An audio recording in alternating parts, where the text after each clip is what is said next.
आता हे तुम्ही तुमच्या मनाला जे पाहिजे असेल ते तुम्ही बोलू शकता.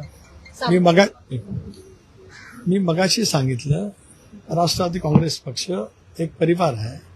त्या परिवारातल्या आमदारांच्या कार्यकर्त्यांच्या भावना लक्षामध्ये घेऊनच आम्ही त्या ठिकाणी निर्णय करणार आहोत. हे मगाशी मी सांगितलं आपल्याला. त्याच्यामध्ये काही दुमत असं काही कारण नाही. विलिनीकरणाच्या संदर्भात अजित पवारांनी तुमच्याशी कोणताही संवाद साधला नव्हता, परंतु आता विलिनीकरणाची शक्यता आहे की नाही नंतरच्या काळात? एक भाग असा आहे की हे जे काय म्हटलं जातं हा भाग एक वेगळा आहे आणि खरं तर ती सुद्धा चर्चा अंत्यसंस्कार होण्याच्या पूर्वी ज्या पद्धतीने केली गेली, हा प्रश्न कोणी विचारू शकेल, पण मी का विचारत नाही. का लगेच सुरुवात झाली चर्चा? कारण त्याच्यासाठी काय वेगळा विषयच नव्हता. एक भाग झाला. आता राष्ट्रवादी काँग्रेस विधिमंडळ पक्ष आमचा पक्ष आहे, दादाने उभा केलेला पक्ष आहे, कष्टाने उभा केलेला पक्ष आहे.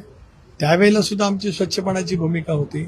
एक बघा, गेल्या 6 महिन्यात किंवा गेले वर्षभर मी सातत्याने ज्या वेळेला विलिनीकरणाच्या वतीमध्ये मला विचारण्यात आलं त्याला मी सांगितलं, आम्ही दादांच्या नेतृत्वाखाली एक सामूहिक निर्णय एनडीएमध्ये जाण्याचा जो घेतला तो आमच्या मूळ सेक्युलर विचारधाराशी ठाम राहत, शिवशाहू फुले आंबेडकरांच्या सामाजिक समतेशी ठाम राहत मोदी साहेबांच्या नेतृत्वाखाली एनडीएमध्ये सहभागी होण्याचा निर्णय राष्ट्रवादी काँग्रेस पक्षाने घेतला. महाराष्ट्रातल्या जनतेने 12 कोटी जनतेने त्याच्यावरती शिक्कामोर्तब केलं. त्यामुळे एनडीए सोबत राहण्याचा आमचा निर्णय कायम राहील. आता आमचा एनडीएमध्ये राहण्याचा निर्णय कायम राहील. या भूमिकेशी जे सुसंगत असतील ते निर्णय करतील. तो निर्णय त्यांनी करायचा आहे. मी तेच म्हटलं.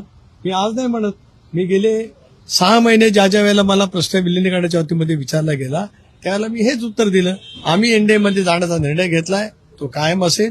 त्या निर्णयाची सुसंगत त्यांची विचारसरणी. एनडीए म्हणजे भारतीय जनता पक्ष नेतृत्व करते. आज एनडीए म्हणजे भारतीय जनता पक्ष आणि भारतीय जनता पक्षाचे मित्र पक्ष.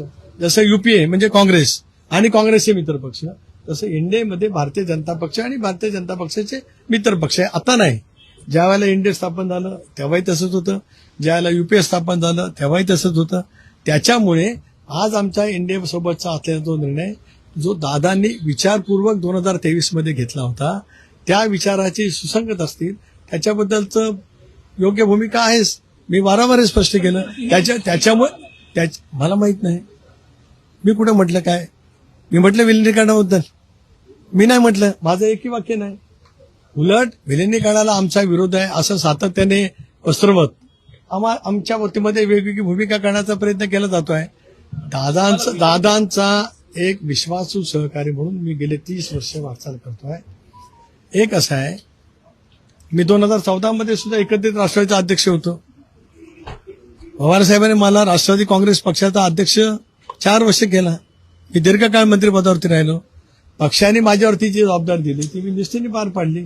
दादांच्या समेत काम करत असताना त्यांच्या भूमिकेशी सुसंगत भूमिका त्यांचा कार्यकर्ता सहकार्य म्हणून मी वारंवार घेतली. त्यावेळेला सुद्धा आमच्याबद्दलची तसेच प्रवास केले गेले, पण तो निर्णय दादांचा सामूहिकरित्या होता. आता सुद्धा मी तेच आपल्याला सांगतोय की आमचा निर्णय एनडीए बरोबरचा ठाम आहे. आता विलिनीकरणाची चर्चा का कुणी 2 दिवसात सुरू केली मी काय बोलणार नाही. ज्यांनी सुरू केली, ज्यांना सुरू केली त्यांना आपण विचारा. या चर्चेच्या हिशोबातून तुम्हाला किंवा प्रफुल्लभाईंना कुठेतरी म्हणजे विलनच्या भूमिकेत किंवा विरोधकांच्या भूमिकेत ठेवत नाहीये. करू दे ना, कोणाला काय करसेल ते करू दे. आमची भूमिका स्वच्छ आहे. आम्ही दादांच्या परिवाराशी आणि दादाने राष्ट्रवादी काँग्रेस पक्षाचा जो परिवार उभा केला त्याच्याशी सुसंगत पैसा निर्णय करतो. राष्ट्रवादी काँग्रेस पक्षाचा विधिमंडळ पक्षाचा नेता कोण निवडायचा तो राष्ट्रवादीचा अधिकार आहे. लोकशाहीमध्ये तो राष्ट्रवादी काँग्रेस पक्षाचा अधिकार आहे. त्यामुळे तो मुद्दाच येत नाही. विलिनीकरणाच्या वतीमध्ये मी आज नव्हे तर गेल्या अनेक वेळेला हे स्पष्ट केलं, एनडीएच्या सोबत आम्ही आहोत, एनडीएच्या सोबत आम्ही कायम राहणार आहोत. हे दादा असतानापासून मी वक्तव्य केलंय आणि ते सर्वांना ज्ञात आहे. आणि मी कुठलीही गोष्ट दादांच्या परवानगीशिवाय केलेली नाही. त्यामुळे एनडीए मधला आमचा सहभाग हा कॉन्शियस निर्णय आमचा पक्षाचा सामुदायिकरित्या होता. ती सुद्धा आमची मूळ विचारधारा, धर्मनिरपेक्ष विचारधारा ती ठाम ठेवत आम्ही ते केलं. आणि भारतीय जनता पक्षाने त्या वतीमध्ये कधीच हरकती घेतली नाही. त्याच्यामुळे आता आम्हाला कोण काय ठरवतोय त्यापेक्षा पक्ष, दादांनी दिलेला विचार, दादांनी घेतलेला निर्णय त्याच्या सोबत राहून पक्ष पुढे नेणं हा आमची भूमिका राहील आणि या भूमिकेशी एनडीएच्या भूमिकेची जो सुसंगत असेल ते करतील. यापेक्षा मला आज या विषयावरती काय बोलायचं.